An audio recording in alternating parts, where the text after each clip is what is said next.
Assalamualaikum warahmatullahi wabarakatuh. Halo semuanya, bagaimana kabar kalian? Semoga kalian dalam keadaan sehat walafiat ya. Nah, di video sebelumnya kita sudah mempelajari tentang Kingdom Plantae, khususnya adalah divisi Bryophyta atau tumbuhan lumut. Nah, di video ini kalian akan mempelajari tentang divisi yang kedua, yaitu Pteridophyta atau tumbuhan paku. Nah, pastinya kalian sudah mengenal apa itu tumbuhan paku ya. Nah, tumbuhan paku itu merupakan salah satu kelompok tumbuhan yang tertua yang masih dapat dijumpai di daratan. Dan menurut kajian evolusi, tumbuhan paku itu sudah ada dan mendominasi hutan selama sekitar 360 juta tahun silam. Nah, bagaimana dengan ciri-ciri dari tumbuhan paku? Kita akan bahas satu persatu ya. Ciri khas yang pertama yaitu tumbuhan paku sudah dapat dibedakan akar, batang, dan daun yang jelas atau bisa kita sebut sebagai tumbuhan Cormophyta dan merupakan tumbuhan Cormophyta berspora karena bereproduksi menghasilkan spora. Kemudian pada tanaman paku, ujung daun tumbuhan paku yang muda itu umumnya menggulung dan juga pada batang itu sudah terdapat jaringan pengangkut xilem dan floem dengan sistem konsentris. Nah, untuk tumbuhan paku sendiri juga sama ya, mengalami metagenesis atau pergiliran keturunan antara generasi sporofit dan juga gametofit. Nah, generasi sporofit itu ditandai dengan adanya akar sejati, kemudian umurnya panjang dan merupakan keturunan generatif. Sedangkan generasi gametofitnya adalah berupa protalium yang tidak mempunyai akar sejati dan mempunyai antheridium dan archegonium. Nah, pada tumbuhan paku, fase sporofit ini lebih dominan dibandingkan dengan fase gametofit. Tumbuhan paku dapat hidup di tempat yang lembab atau hygrofit, di air atau hidrofit, di permukaan batu atau tanah, ataupun bisa menempel atau epifit di kulit pohon. Selanjutnya, bagaimana dengan struktur tubuh tumbuhan paku dilihat dari akar, batang, daun, atau bentuk sporanya? Nah, kita lihat dari gambarnya dulu ya. Nah, ini adalah contoh dari tumbuhan paku. Untuk bagian akar, tumbuhan paku itu sudah mempunyai sistem perakaran serabut dan akar ini merupakan akar sejati karena sel-selnya itu sudah terdiferensiasi menjadi bagian-bagian seperti epidermis, korteks, atau stele yang di dalamnya itu ada pembuluh angkut xilem dan floem. Kemudian untuk batangnya, nah pada umumnya batang itu berada di dalam tanah dan disebut sebagai rimpang atau rizom. Dan sama ya, sudah memiliki pembuluh angkut xilem dan floem. Selanjutnya untuk daun, nah berdasarkan ukuran dan susunan anatominya, tumbuhan paku itu dibedakan menjadi dua, yaitu ada daun mikrofil dan juga makrofil. Nah, dari kata-katanya sudah jelas ya, mikrofil berarti daunnya itu ukurannya kecil, biasanya bentuknya seperti rambut atau sisik dan tidak bertangkai serta tidak bertulang daun dan sel-selnya itu belum mengalami diferensiasi. Nah, karena itu biasanya tidak dapat dibedakan antara epidermis dengan daging daunnya. Kemudian ada yang disebut sebagai makrofil atau yang punya daun berukuran besar dan biasanya sudah bertangkai, sudah bertulang daun, dan sel-selnya itu sudah berdiferensiasi menjadi jaringan-jaringan seperti jaringan tiang. Kemudian ada tulang daun dan juga stomata. Selanjutnya, kalau berdasarkan fungsinya, tumbuhan paku itu dibedakan menjadi dua. Ada daun tropofil ya atau daun steril, dan juga ada sporofil atau daun fertil. Nah, daun tropofil bisa kalian lihat biasanya ada di bagian atas ya. Nah, merupakan daun yang khusus untuk fotosintesis dan biasanya kita tidak temukan adanya spora. Kemudian kalau sporofil itu adalah daun yang berfungsi untuk fotosintesis dan biasanya ditemukan adanya spora. Selanjutnya untuk spora, pada tumbuhan paku itu biasanya tersusun di dalam sporangium. Nah, berdasarkan susunan dan letaknya, ada 4 bentuk dari susunan sporangium pada tumbuhan paku. Kalian bisa lihat di gambar, yang pertama itu adalah sorus. Nah, sorus ini adalah sporangium yang terletak di permukaan daun, biasanya ada di bagian bawah daun ya. Kemudian ada sinangium, itu terletak di ketiak daun. Kemudian ada strobilus, yaitu sporangiumnya ada di ujung batang atau cabang batang. dan juga ada sporokarpium yang sporangiumnya itu terletak di dalam badan buah. Selanjutnya, jika berdasarkan jenis-jenis spora yang dihasilkan, tumbuhan paku itu juga dibedakan menjadi 3, yaitu ada paku homospora, heterospora, dan juga peralihan. Nah, kalian bisa lihat perbedaannya di tabel berikut. Intinya kalau homospora, dia hanya menghasilkan satu jenis spora dengan bentuk dan ukuran yang sama. Contohnya adalah Lycopodium sp. Kemudian untuk heterospora, berarti mempunyai dua bentuk ya yang berbeda. Ada makrospora yang berkelamin betina dan mikrospora yang berkelamin jantan. Contohnya adalah Selaginella sp dan juga Marsilia crenata. Kemudian ada paku peralihan, itu dapat menghasilkan dua macam spora, yaitu spora jantan dan spora betina, namun ukuran dan bentuknya yang sama. Contohnya pada Equisetum debil. Selanjutnya, bagaimana dengan klasifikasi atau pembagian dari tumbuhan paku? Nah, berdasarkan sifat morfologi dari tubuhnya, tumbuhan paku itu dibedakan menjadi 4 kelas, yaitu yang pertama adalah Psilopsida atau paku purba, kemudian ada Lycopsida atau paku kawat, ada Sphenopsida atau Equisetopsida yaitu paku ekor kuda, dan juga ada Pteropsida atau Felicinae yaitu paku sejati.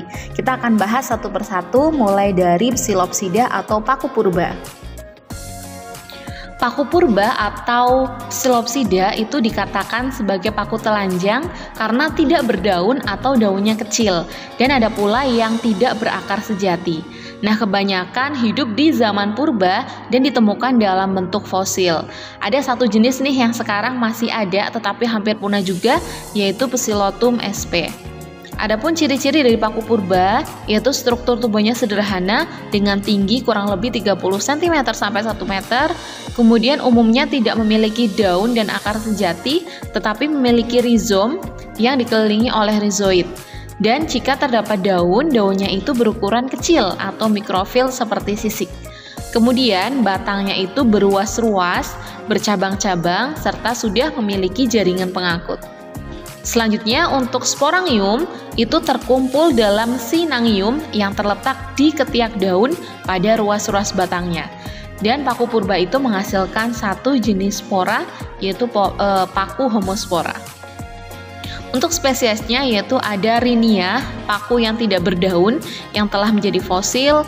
Kemudian ada Psilopsida yang saat ini masih hidup ya.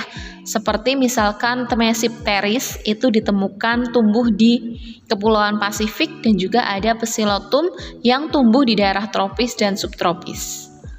Selanjutnya kita akan membahas tentang Lycopsida atau paku kawat. Untuk paku kawat, ciri khasnya yaitu memiliki daun berbentuk seperti rambut atau sisik yang tersusun rapat pada batang. Nah, batangnya ini berbentuk seperti kawat ya, makanya disebut sebagai paku kawat. Dan pada bagian ujung batang itu terdapat sporangium yang terkumpul dalam struktur seperti gada yang kita sebut sebagai strobilus. Nah, kemudian untuk paku kawat ini, dia merupakan tumbuhan paku homospora ataupun heterospora. Untuk gametofitnya itu bersifat biseksual atau menghasilkan dua jenis alat kelamin, atau ada yang uniseksual yaitu menghasilkan satu jenis alat kelamin, dan bisa kita temukan hidup di hutan-hutan daerah tropis, baik itu di permukaan tanah atau hidup menempel sebagai epifit. Contohnya adalah Selaginella sp dan juga ada Lycopodium sp. Selanjutnya untuk paku ekor kuda atau Sphenopsida, ciri khasnya yaitu memiliki tubuh dengan tinggi rata-rata 1 meter, bahkan ada yang sampai 4,5 meter. Kemudian untuk sporofitnya itu berdaun kecil dan berbentuk seperti sisik, dan juga batangnya beruas-ruas dan berongga serta memiliki rizom. Nah, sporangium itu terkumpul di dalam badan berbentuk kerucut yang disebut sebagai strobilus.